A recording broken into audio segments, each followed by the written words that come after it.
Jammu Kashmir police constable इम्तिहान के हवाले से एक अहम तरीन जानकारी दे रहा हूं।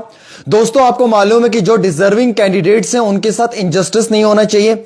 जिन बच्चों ने अपनी मेहनत, अपने दम और अपने बलबूते पे इस एग्जाम में कामयाबी हासिल की है, उन बच्चों के साथ नाइंसाफी नहीं होनी चाहिए। और अगर इस इम्तिहान में कहीं पे भी कोई शक शुबा है और जो अनडिजर्विंग कैंडिडेट्स हैं, जो मुस्तहिक नहीं है, जिन लोगों ने गलत तरीके से इस इम्तिहान को क्लियर किया है, या जो लोग टॉपर्स हैं और एग्जीक्यूटिव लिस्ट में उनके 5-10 मार्क्स हैं, अगर उन पर कोई शक शुबा है तो उसमें प्रॉब होगा, इसकी तहकीकात होगी। Jammu Kashmir service selection board की जो चेयरमैन साहिबा हैं, उनकी जानिब से एक कमेटी बनाई गई है, उसे एक वक्त दिया गया है, वो कमेटी अपनी रिपोर्ट बहुत जल्दी सबमिट करेगी। लेकिन ऐसा भी ना हो कि डिजर्विंग कैंडिडेट्स को जो है वो फिर से मुश्किलात का सामना उठाना पड़े। आपको मालूम है कि Jammu Kashmir police sub inspector के इम्तिहान में भी इसी तरीके की धांधली हुई, उस समय में लिस्ट कैंसिल हुई और कई सारे डिजर्विंग नौजवानों के साथ इनजस्टिस हुआ।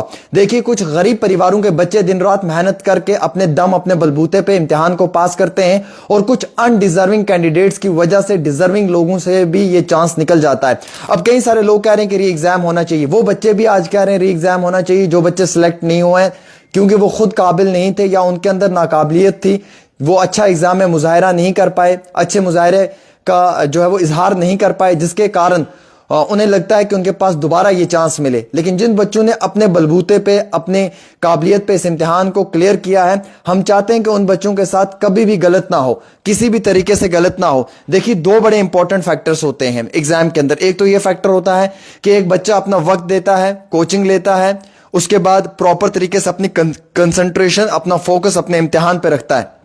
एक तो ये इंपॉर्टेंट है। दूसरा यह है कि वो बच्चा जो शायद किसी न किसी तरीके से किसी धांधली को अपनाकर कामयाबी हासिल करने की कोशिश करता है और वो अनडिजर्विंग होता है, जो अपनी काबिलियत, अपने बलबूते के दम पे एग्जाम क्लियर नहीं करता है, बल्कि वो किसी तरीके से किसी यानी कि लिंक पे या कोई अपना हम ये कह सकते हैं कि बेनिफिट ले सकता है किसी बड़े लेवल के ऊपर, उनके खिलाफ कार्रवाई होनी चाहिए। अब जो अगर इसमें अनडिजर्विंग है, जो मुस्तहिक लोग नहीं है, या वो कैंडिडेट्स जो सही नहीं है, जिन्होंने गलत तरीके से इस इम्तिहान को क्लियर किया है, अगर उन पर शक शुबा है, उनकी प्रॉपर तरीके से प्रॉब होना चाहिए, उसमें पूरी तहकीकात होनी चाहिए, छानबीन होनी चाहिए, अमली तौर पे इसे अमली जामा पहनाना चाहिए यकीनन तौर के ऊपर इसे, ताकि किसी भी बच्चे को ये महसूस ना हो कि उसके साथ इनजस्टिस हुआ है। मैं देख रहा हूं, मुझे कई सारे फोन कॉल्स आए, कई सारे बच्चों के आए, कई सारी बहनों के फोन कॉल्स आए कि भैया हमने अपनी काबिलियत पे, अपने दम पे, अपने बलबूते पे इस इम्तिहान को क्लियर किया है,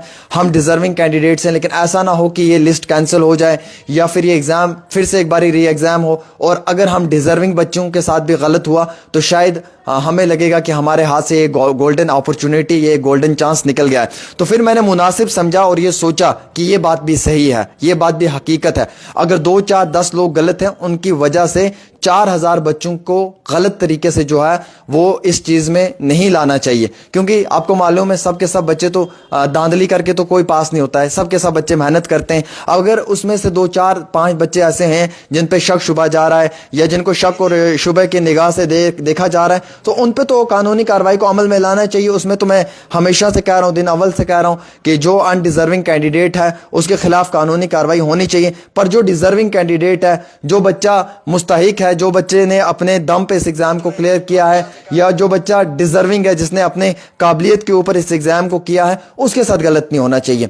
ये साफ क्लियर सी बात है कि अगर भाई 4 लोग हैं, 4 लोगों में से 2 लोग गलत है, तो उन दोनों को लिस्ट से आउट करो, उन लोगों को लिस्ट से बाहर करो। लेकिन 2 अगर काबिल बच्चे हैं, उन्होंने अपने बलबूते पे ये एग्जाम क्लियर किया, उनके साथ इनजस्टिस नहीं होना चाहिए। एक मछली सारे तलाक को गंदा कर देती है, ये आपने और मैंने ये कहावत, ये मुहावरे सुने हैं। यहां पे भी वही बात है। अगर किसी 2, 4, 10 लोगों की वजह से सिस्टम के अंदर कमजोरी पैदा हो रही है, तो उन 2, 4, 10 लोगों के ऊपर नकेल कसी जाए, उनके ऊपर कानूनी कार्रवाई को अमल में लाया जाए, उन पर स्ट्रिक्ट तरीके से एक्शन होना चाहिए। लेकिन बाकी लोगों को जो है वो बिल्कुल भी उनके साथ इनजस्टिस नहीं होना चाहिए। अब कितने सारे बच्चे हैं, गरीब परिवारों के हैं, जो गरीब खानदानों से ताल्लुक़ रखते हैं, जिन्होंने मेहनत करके इस इम्तिहान को क्लियर किया। शायद मैं, आप और हमारी जगह कई सारे ऐसे बच्चे होते हैं जिन्होंने अपनी काबिलियत पे से इम्तिहान को क्रैक किया, फिर से उन बच्चों का री एग्जाम हो तो वो उनके साथ भी इनजस्टिस है। अब कई सारे बच्चे ऐसे हैं जो पास नहीं हो पाए, 5 लाख फॉर्म लगा है, 4000 वैकेंसीज थी, 0.1% की भी सिलेक्शन हम नहीं मान सकते हैं कि इसमें हो सकती है। और अगर 5 लाख बच्चे अपनी नाकाबिलियत की वजह से रह गए हैं, तो उसमें यह नहीं है कि आप उन बच्चों को भी हटा दो जो डिजर्विंग है। अब मैं अगर खुद नाकाबिल हूं, मैं इम्तिहान को क्लियर नहीं कर पाया, उसमें मेरी खुद की कमी है क्योंकि मैं उस इम्तिहान के काबिल नहीं था।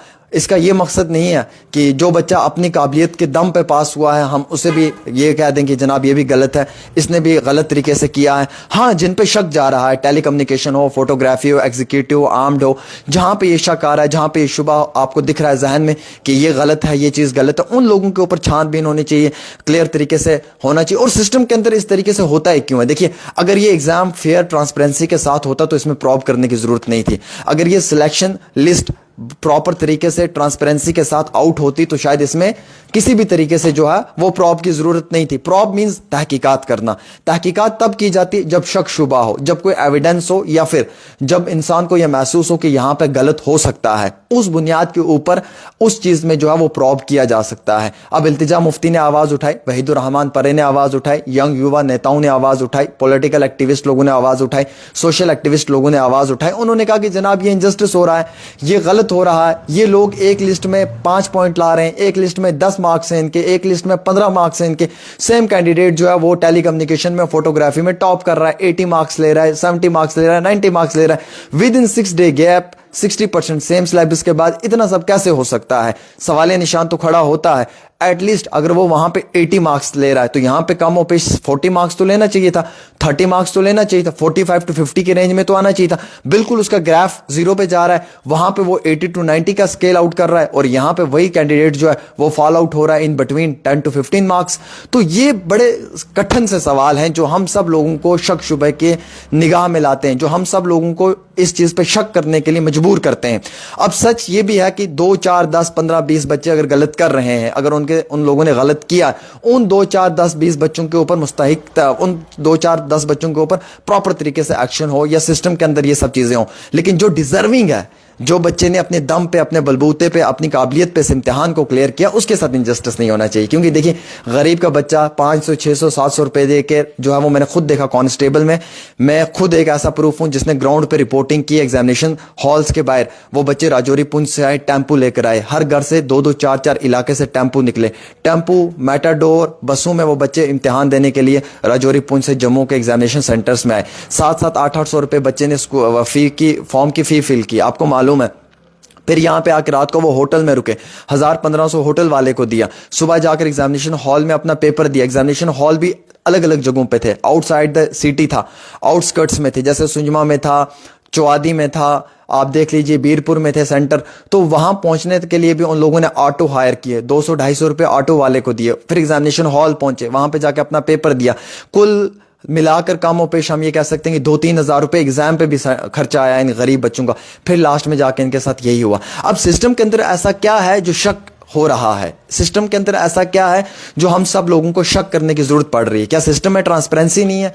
क्या सिस्टम के अंदर जो है वो इक्वालिटी नहीं है? क्या बच्चों के लिए जो है वो प्रॉपर तरीके से ट्रांसपेरेंसी, फेयर तरीके से पेपर नहीं हो पा रहा है? अगर ये सब तरीके साफ शफाफ तरीके से होते, ट्रांसपेरेंसी के साथ होती, क्लियर कट तरीके से होती, तो शायद मुझे, आपको और मेरी तरह किसी भी नौजवान को सोचने की जरूरत नहीं पड़ती। अगर मैं रिपोर्टिंग कर रहा हूं तो मैं इसलिए कर रहा हूं क्योंकि ये काज है, ये एक इशू है जिसपे मुझे बात करना इंतहाई बहुत जरूरी है, जो कई सारे बच्चों के फ्यूचर का सवाल है।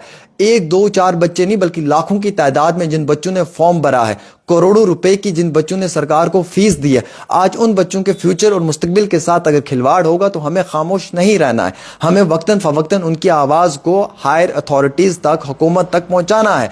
और सबसे इंपॉर्टेंट चीज ये रहती है कि अगर यहां पे सब चीजें ट्रांसपेरेंसी के साथ होती तो शायद हमें ये रिपोर्टिंग करने की जरूरत नहीं आती। अगर बच्चों को लगता है कि उनके साथ इनजस्टिस नहीं हो रहा है और सब चीजें जस्टिस के तौर पर हो रही हैं तो वो बच्चे कभी अपनी आवाज नहीं उठाते। लेकिन बच्चों को यहां पर महसूस हुआ, कैंडिडेट्स को, एस्पिरेंट्स को यह लगा कि शायद एक पॉइंट पे उनके साथ गलत हो रहा है, जिसके कारण उन बच्चों ने, उन कैंडिडेट्स ने अपनी आवाज उठाई, बुलंद की। अब जब उन्होंने अपनी आवाज बुलंद की है तो हम लोगों को भी उनकी आवाज के साथ आवाज मिलानी पड़ रही है, क्योंकि हमें यह महसूस हो रहा है कि शायद कहीं ना कहीं उनके साथ गलत ना हो। लेकिन सवाल यह भी है कि अगर 2, 4, 50 बच्चे गलत कर रहे हैं, मीनवाइल अगर आप, मैं या हम 10 बच्चे गलत कर रहे हैं, वी 10 पीपल, अगर हम 10 लोग मिलकर कोई गलत चीज को ला रहे हैं सिस्टम के अंदर, तो उन 10 लोगों के ऊपर शिकंजा कसना चाहिए। अगर यहां पे 4, 10, 50, 100 अगर ये लोग गलत हैं तो इन्हें लिस्ट से आउट करो, इन पे कानूनी कार्रवाई को अमल में लाओ, इन्हें लिस्ट से आउट कर दो, बाहर को रास्ता दिखाओ। लेकिन बाकी अगर 3000 बच्चे ने अपने दम पे पेपर क्लियर किया, 4000 बच्चे ने अपने दम पे पेपर क्लियर किया,